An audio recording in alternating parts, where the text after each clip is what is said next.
Hey everybody, Dirty Dan here.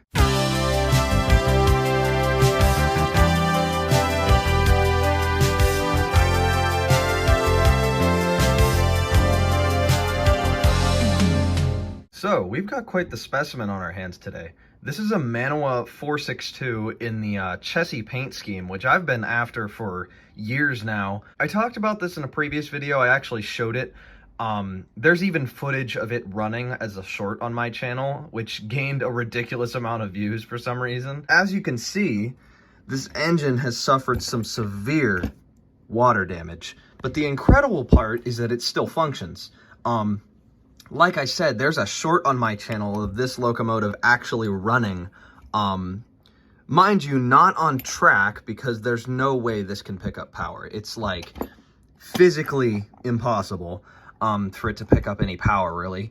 Unfortunately, the paint has also been damaged pretty heavily, but that's really not a huge concern because this is kind of a common thing with these.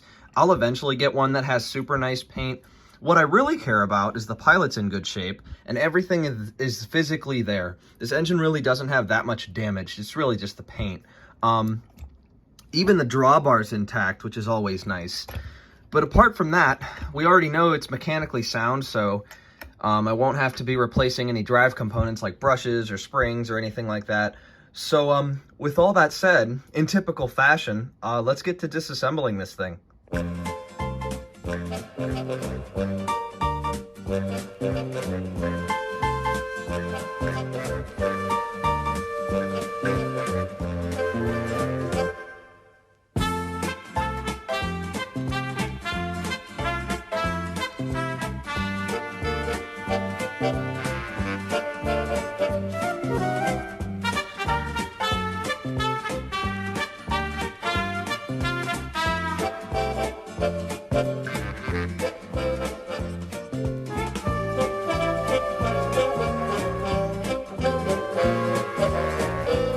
Alright, so that was actually a lot less painless than I thought it was going to be. With all the water damage, I was pretty sure that most of these bolts weren't going to come out very easily, but I actually didn't break or strip a single fastener. All the parts really aren't in that bad a shape, with the exception of the cylinders. The paint is, well, it's coming off. If I put this back on the locomotive like this, I can guarantee you I'm never going to be satisfied. So I have an idea for those. And I also found out that the pilot has been damaged. It's been bent in and cracked and broken in multiple spots. I think we can fix this. Heating it up with some hot water and bending it back and gluing it in place should solve this. I don't know how long it's been bent for, probably a very long time, so it's going to be difficult. The shell's not in bad shape, tender shell's not in bad shape either. It actually has all the steps. The tender actually is probably in the best condition out of all this stuff. But the big deal is just all of this corrosion. It's going to have to go.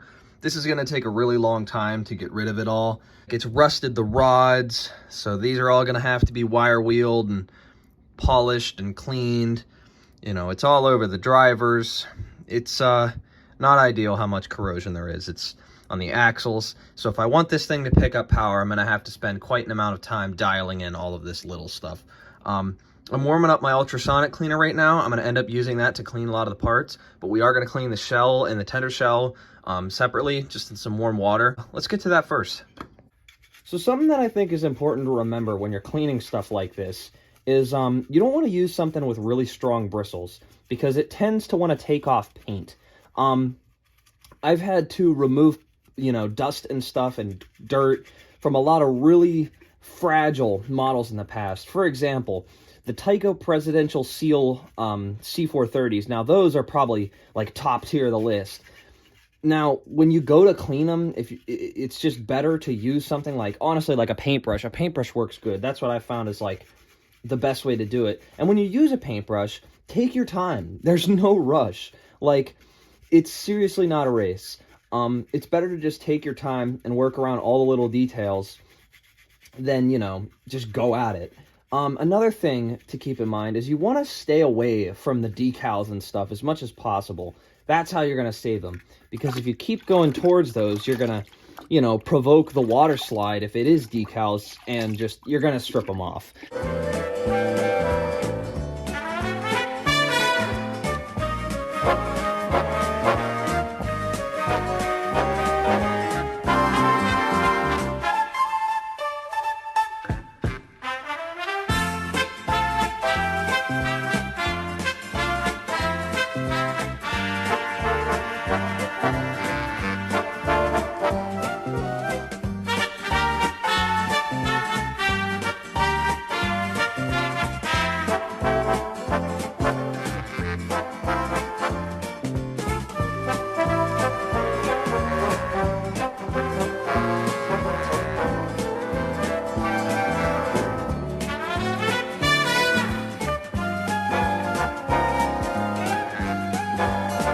So here's one of my favorite tools I've ever bought. This is a ultrasonic cleaner. I bought this at Harbor Freight, I think like 4 years ago, and I have used it to clean everything from model train parts to carburetors.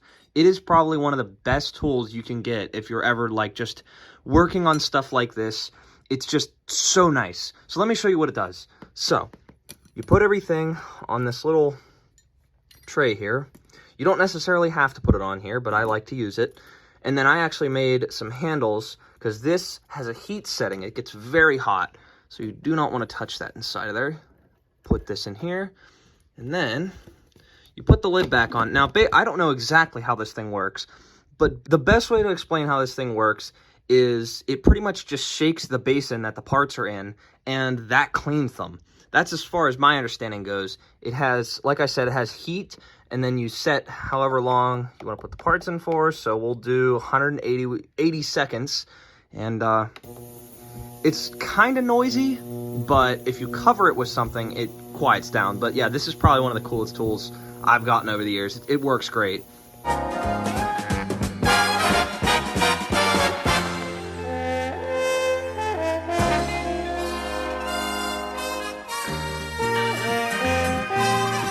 All right, so let's try to remedy this pilot. The thing that scares me is that this is just very fragile, and I do not want to break this thing.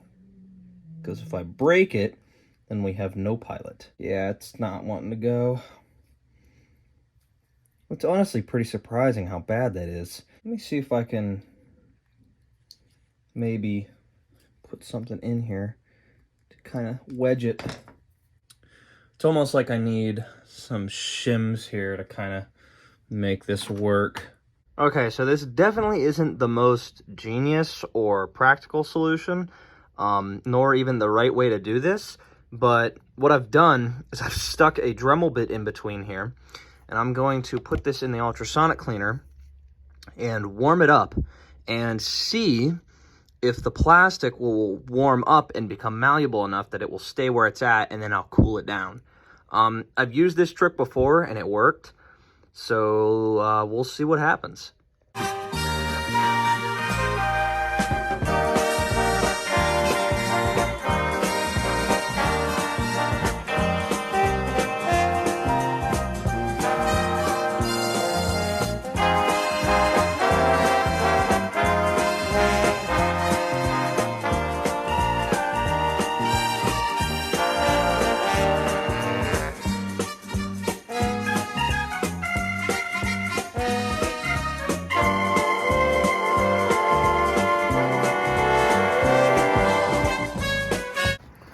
All right, so this is definitely one of the stranger things I've had to do. My airbrush won't work and I can't paint these by hand, so I have to paint them in my shed. So I warmed up the can, I warmed up the cylinders, everything's warm. It's actually warm in the shed since it's an old freezer, so you guys will get to see the results soon. Well, I definitely tried, but these cylinders just don't look good. They look better than they were, but I'm gonna have to come back and redo this someday because although they're now orange, they're not peeling and everything, the orange peel is ridiculous. The paint is too thick, it just doesn't look good. But once I assemble the whole engine, I'm hoping it's not gonna be too noticeable. It definitely just isn't my quality of work, so I'm gonna have to come back to this. But this is basically the only option that I have for right now. Sometimes things just don't work, but I'll come back to this one someday and, you know, paint it properly. Probably involving, you know, actually primering it, you know, using good paint, and maybe even using the airbrush. It wasn't working this time. In other good news, the repairs I made to the Pilot worked. It's perfectly straight now. Leaving it in that hot water was enough to bend it back into shape, and now that it's cooled down, it's ready to go. I'm actually really happy that that worked, but there's still a few miscellaneous things I need to clean up and put back on the table. But as soon as I get everything assembled here, we can start putting the thing back together.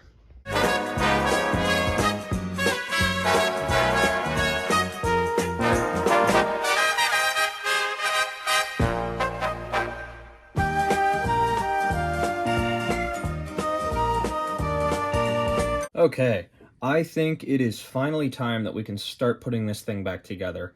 It took me probably like an hour alone just to wire brush everything and clean off most of the corrosion. And the unfortunate part is that the corrosion has made some of the cosmetic parts look pretty bad. Like, for example, the drivers are never going to look right again because of the corrosion. Mantua puts a special coating on them, and unfortunately I have no idea how that coating works, so until I figure that out, they're not going to look good. Let's start reassembling this thing.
Well, everybody, honestly, I don't think it's reasonable to call this engine a complete success.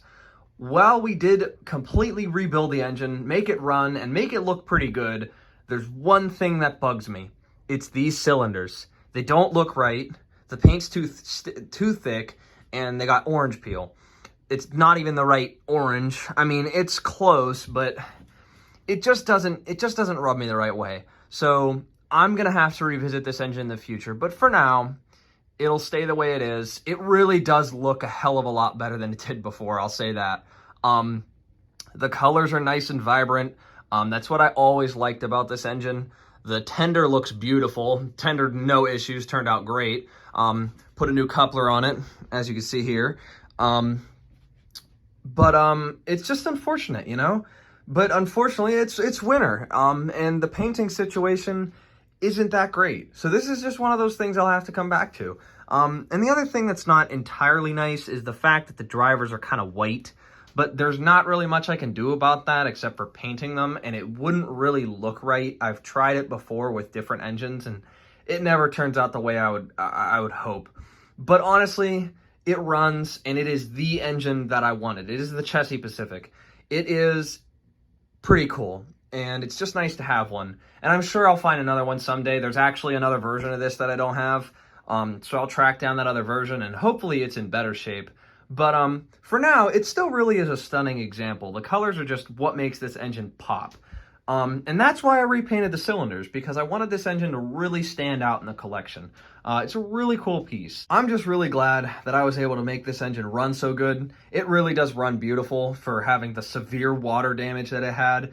I think it also is because this is a later engine when Mantua was making stuff in like the 80s. This definitely isn't one of the early ones. And they had better motors, they had better, the tender wheels are actually a little bit different. And there's a brass washer in between the trucks and the tender frame, which actually is like a big deal for these. It helps the pickup. I've never seen that before on one of these, but I think it's just a later Mantua thing. I could be wrong.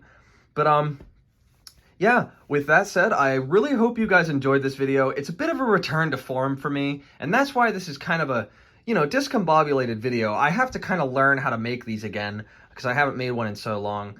But I'm really looking forward to making a lot of videos this year. That's gonna do it so far for the restoration and the rebuild and the, kind of commentary on this engine. And as per tradition, I'd like to leave you all with some shots of this engine up in operation before we end off this video. And once again, thank you guys all for watching. Thank you for all the support, and I'll see you in the next one.